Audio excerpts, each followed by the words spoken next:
Well, please pray for the people over in the country of Venezuela. Right now, the dictator Maduro, who wants to claim a victory from their so-called election, is a tyrant. And he is now, yet again, arresting his political opposition, putting thousands of people in jail, and he is turning these jails into re-education camps, eerily similar to stuff that we have seen in world history in the past. And my heart and prayers go out to everybody impacted by that. And the truth of the matter is, when you get tyrants and dictators in charge, this is the kind of stuff that tends to happen, which is why my heart aches for the United States of America, because I honestly am afraid for our country and afraid that we could head in the very same direction. For starters, let's go here. This is on the New York Times. Election results presented by Venezuela's opposition suggest Maduro lost decisively. It goes on. Venezuela electoral body announced on Monday that this country's president, Nicolas Maduro, comfortably won another 6 years in office, beating his main opponent by 7 percentage points in a vote that was marred by widespread irregularities. But partial election results provided to the New York Times by a group of researchers associated with Venezuela's main opposition alliance supply new evidence that calls the official result into question. The figures suggest that an opposition candidate, a retired diplomat named Amundo Gonzalez, actually beat Mr. Maduro by more than 30 percentage points. The researchers' estimate of the result, 66% to 31%, is similar to the result obtained by an independent exit poll conducted on election day across the country. Now, they're also saying they can't, independently verify or whatever. But the truth of the matter is, even our United States government here believes that there was fraud in that election. And I believe there was a lot of irregularities and things in question. So I actually agree with DC on this one. But the fact of the matter is this guy is bad to the very core. Now, before I get into the details, just a quick reminder, check out my sponsor, LisaHavenGold.com. Look, if you're ready to power up your retirement in 2024, silver is absolutely the way to do it. And I'm saying that because silver paste is needed to make all of these solar panels that you're starting to see all around. And guess what? Solar power is exploding. Therefore, the cost of silver is actually skyrocketing and going up. In fact, it's doubling every 3 years, and it is set to light up the whole world by 2035. With silver demand through the roof, now is absolutely the time to get a silver IRA with Noble Gold Investments. And you can do that by going to LisaHavenGold.com and fill out this information, click Get It Now. And they're going to even send you this silver and gold investment guide for free. And I'm going to throw this on the screen. With every approved plan, they are giving away up to 10 of these Trump silver coins, or they even have this beauty right here. This is the American flag bar with any approved plan. But anyway, hedge yourself, protect yourself today. Give them a call at the number on the screen. Let them know you heard it on Lisa Haven. If you want more information, click that more button or click the link in the description box below. And by the way, there is always a risk to investing and never a guarantee.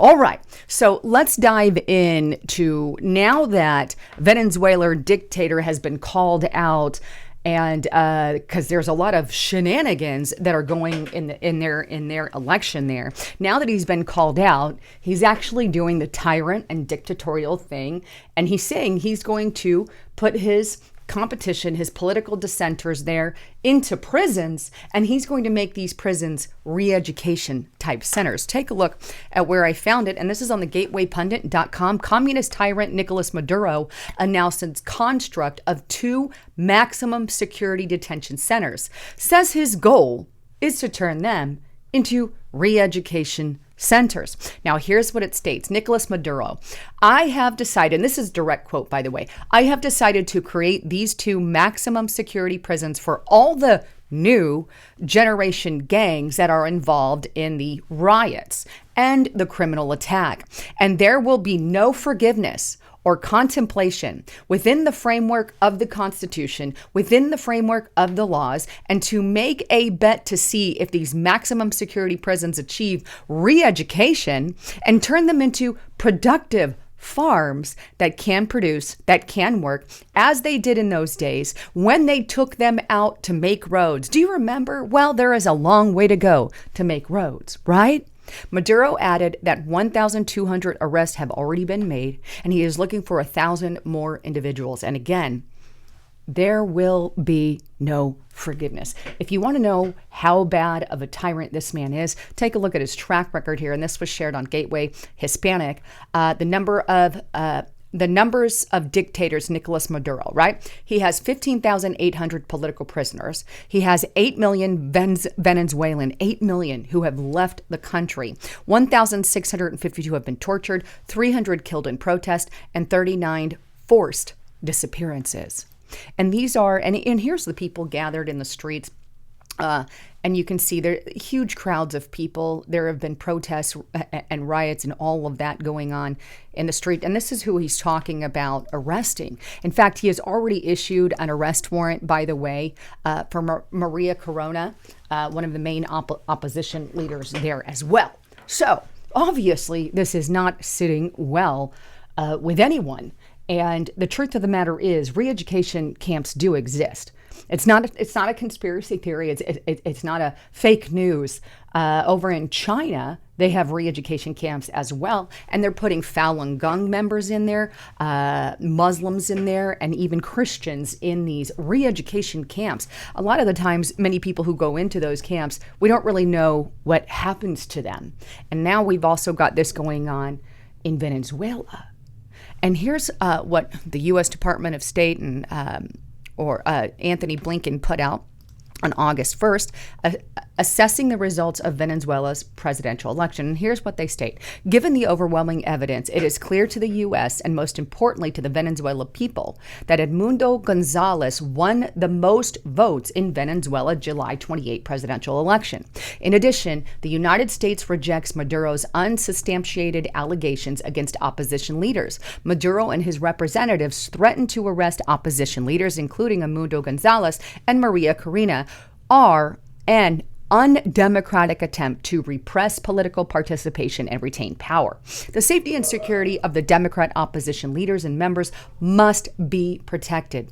All Venezuelans arrested while peacefully exercising their right to participate in the electoral process and demand transparency in the tabulation and announcement of results should be released immediately. Now that is something, right? Coming from Anthony Blinken, our Secretary of State, who our own State Department went after January 6ers to the hilt degree, doing similar stuff. Right. Anyway, there are many people within our government, they pretend like they're for democracy and for the republic when they are all for it when it comes to other countries, when in fact they're doing something the opposite in the very own countries. I also know here in the United States of America, they arrested their prominent political opposer, Donald J. Trump, who is still facing trial and crimes that have nothing to do with actual crimes. And Steve Bannon, Pete Navarro, let's go back, Roger Stone, the bulldog there, Michael, blanking on his name. I could see his face though, but lots of people just associated with Donald J. Trump. He's got many of his managers and everything. His lawyers, they go after to the core, and his supporters at January 6th. Meanwhile, they have the audacity to say that to Venezuela, and they should, quite frankly, but they should apply the own concept in their own dang country when doing that. But the bottom line here is, while it is happening in Venezuela, we do have things like internment and resettlement right here in the United States of America. I didn't pull up the document, but there's an entire document right here in the good old-fashioned United States of America where they can make these mega centers. And they claim it could be RX-84 centers, supposed to be for illegal migrants coming across the border. But they have the ability to do it. Anybody who becomes a dictator has the ability to do it. That's why I am so avid and strong against what is happening right now. But anyway, wanted to share all of that with you. When any of our brothers and sisters abroad are hurting like that, it's something we need to bring attention to. So please share this with everyone you know. Now, the last little bit of this video, I'm going to post on restrictedrepublic.com because I have a little bit more that I want to add. So kind of going to do an extended version. If you want to sign up, use the coupon code Lisa and the number 5. You can get it for $5 per month. That is less than a glass of beer and even a cup of coffee. But go there, support us. I want to see you there and hear the rest of this video. Anyhow, I love you guys. Hope to see you over there. I'm Lisa Haven signing out.